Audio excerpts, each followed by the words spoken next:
So it's March, and that means St. Patrick's Day. And it also means taking my kilt to the cleaner to have the pleats repressed, packing my bags for the Crumb St. Patrick's Week tour, and brushing up on Irish tunes we haven't played since last year. So this seems like the perfect time to compile a list of my favorite Irish ballads. Now, these are not drinking songs, though there could be drinking in them. And they're not ballads in the modern sense of being a slow, sentimental love song, although they also can be. These songs are ballads in the more archaic sense of being narrative stories related to a people's culture and or history. And these stories can be based on real events or circumstances, or they can be entirely fictional. Regardless, these songs reflect the common experiences of Irish individuals and communities both home and abroad. So let's jump into my list of favorite Irish folk songs or ballads.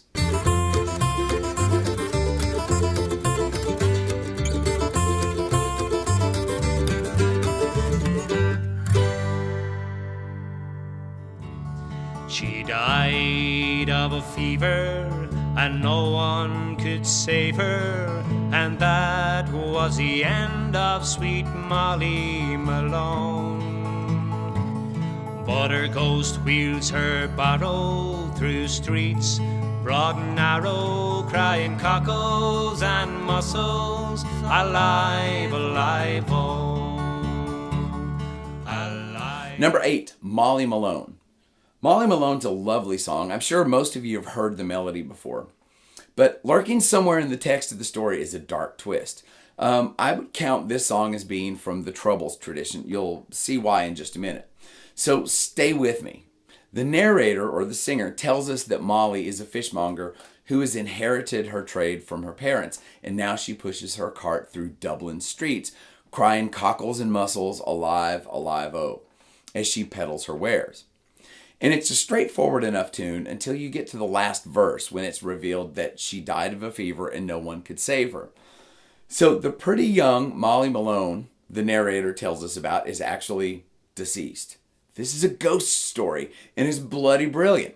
Now, there's only a couple of chords, the 1 and the 5, so you can learn it pretty quickly. But watch out, Molly Malone is a slip jig. In other words, some phrases alternate between 6/8 and 9/8 time signatures, and this can make working the strumming patterns out a bit tricky. Again till I roam the world wide. It's goodbye, Merian Durkin. Sure, I'm sick and tired of working. No more I'll dig the Parades, no longer I'll be full. As sure as my name is Carney, I'll be off to California. Instead of digging Parades, I'll be digging lumps of gold. Well, I called it Girls in Blarney and Kentucky. Number 7, Merian Durkin. This is a song about immigrating to the United States to search for gold during the California gold rush of '49. So after years of boozing and cruising, our protagonist has decided to leave his home and his job digging Parades, or potatoes, to find his fortune, because there's gold and jewels aplenty for the poor and for the gentry in the United States. And this is a fairly common theme in Irish tunes from this period, and it reflects the desire of working class Irish to improve their lots in life. And the reality was that as a subjugated people trapped in a rigid class system, this was nearly impossible in the United Kingdom. So our protagonist claims, sure as my name is Carney, I'll be off to California, where instead of digging Parades, Mr. Carney will in fact be digging lots of gold. Now, the big question here seems to be, what is Merian Durkin? Well, the best explanation I've seen so far is that it's his Irish boss's name. Apparently, in some Irish dialects, and somebody please check me on this, Merian is how the name Martin can be pronounced. So when Mr. Carney says, goodbye, Merian Durkin, sure, I'm sick and tired of working, it is in fact his resignation. I play this one in D, and there's only 2 chords, D and A, or A7. So there's no reason you shouldn't slip this one into your repertoire. On the Leeds and Selby Railway, I was wearing corduroy breeches, digging ditches, pulling switches, dodging hitches. I was working on the railway. In 1844, I landed on the Liverpool shore. Well, me belly was empty, me throat was raw, with working on the railway, the railway. Number 6, Poor Paddy Works on the Railway. Now, the Irish often speak of the Troubles, and this song definitely reflects that tradition.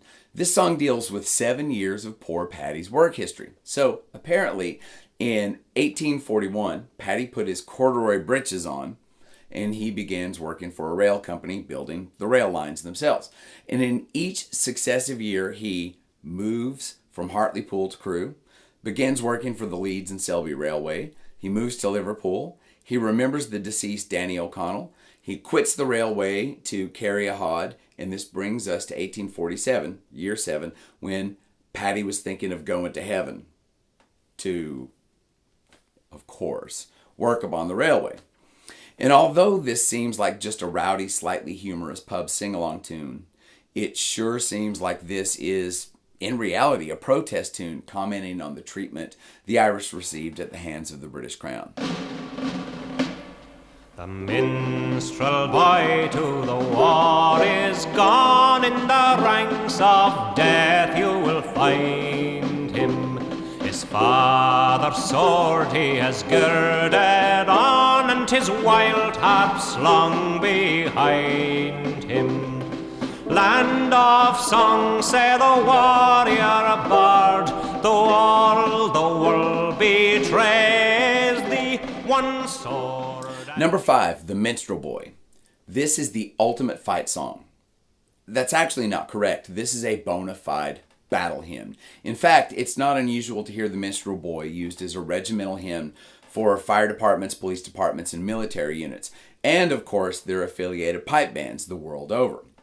The song recounts the story of the Minstrel Boy, a warrior bard who falls in battle defending his country from tyranny with his father's sword, which he has girded on, and his wild harp slung behind him.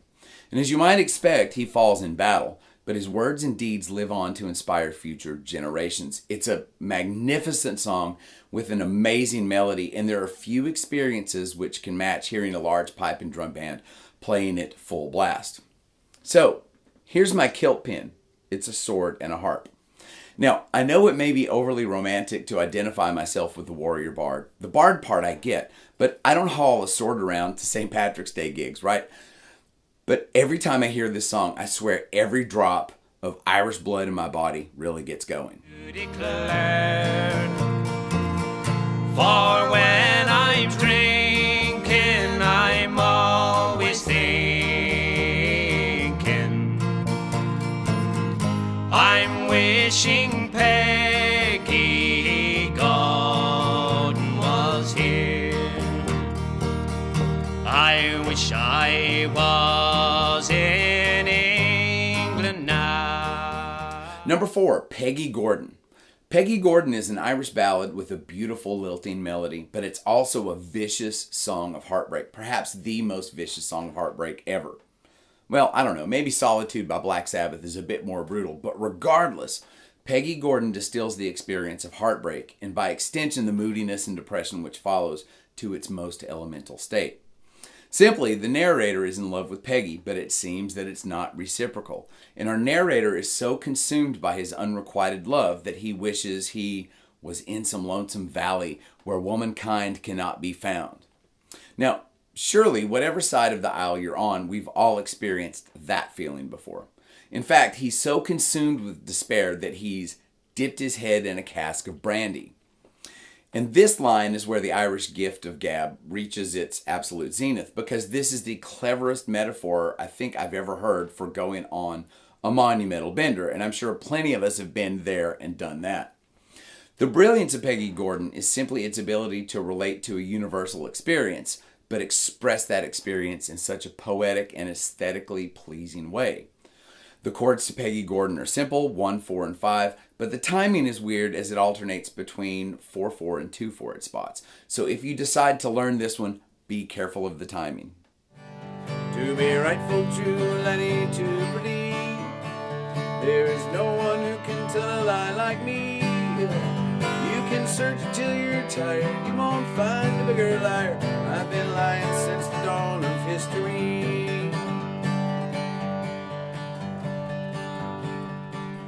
Number 3, The Liar. What a fun, funny tune. And I promise every word is empirically and verifiably true. The lyre is quite similar to the Irish Rover, and check out my commentary here. And it's similar in that it just keeps piling layer upon layer of blarney, stretching the credibility of the narrative way beyond the breaking point. Now, throughout the tune, the narrator boasts not only of his ability to shovel the sheep dip, but also of how long he's been doing so. And here are some sample lyrics. I saw Eva picking apples off the tree. She turned around and offered one to me. I said to her, dear madam, you should take this up with Adam. I'm going home to have some fish and chips and tea. Here's another. I saw Delilah cutting Samson's hair. She snipped away until his head was bare. When he couldn't run away, she married him next day, and they opened up a barbershop in Clare. And by the end of the song, the narrator recounts how during World War II, the European heads of state surprise him by remodeling his house. Of course, this song is utterly ridiculous, but that's the whole point. 4 chords, a singable melody, and memorable lyrics. You can learn this one for your St. Paddy's Day party in about 10 minutes. And the board and the egg and the egg and the nest and the twig and the twig and the branch and the limb and the limb and the tree and the bog down in the valley. Oh, the rat and bog down in the valley. Oh, the rat and bog down in the valley. On that feather there was a flea at him, flea and the flea and the feather and the board and the egg and the nest and the twig and the branch and the limb and the tree and the bog down in the valley. Oh, the rat and bog down in the valley. Oh, the rat and bog and the bog down in the valley. Number 2, Bog Down in the Valley-O. So, Bog Down in the Valley-O is a bit of a children's song, but based on the reactions we get every St. Patrick's Day, I would say it's also a drinking song. Yeah, I know, it's the Irish. Go figure. This is like the Irish version of There's a Hole in the Bottom of the Sea that I'm sure most Americans know, or the 12 Days of Christmas. You know, each strophe builds off of and adds to the structure of the last strophe, piling more and more detail and tension into the narrative until it's finally resolved in the last long, giant verse. And this song becomes especially fun on St. Patrick's Day, especially after a few, let's say, celebrations, because this is a lot of words to spit out correctly in a slightly altered state of consciousness. And you can play this song with the 3 primary chords, and you don't have to be a great singer to lead the sing-along, so this is a fantastic tune to have in your back pocket at all times. All on me back, with me twing of an ing-ting of an idol, with me twing of an ing-ting of an ide, with me roo-boo-boo-roo-boo-boo randy, and me lapstone keeps baiting away. Now my father was hung for ship stalling, me mother was burned for a witch, me sisters... Number 1, The Cobbler. This might be my second favorite Irish tune after Quare Bungle Rye. See last year's list. And I first heard this on Ken Rubinstein's amazing album, Is This My World That Hovers? And ever since, this version still informs the way I play this song. Now, more traditional versions by the Blarney Lads and Makem and Clancy almost sound like a jaunty account of an itinerant cobbler's travels throughout the countryside. But Rubinstein's slow modal version turns into a much darker tale of whiskey, love, and murder. There are only 2 chords in this tune, D major to C major, pretty much a Mixolydian chord progression. I, however, have always played it as a D add 9 to a C add 9 because I've always felt the extra major seconds, or ninths, however you want to think of them, open things up a bit and add a bit of texture to the soundscape. And it lends a bit of a vague, again, modal accompaniment to the stark, plaintive melody of the vocal.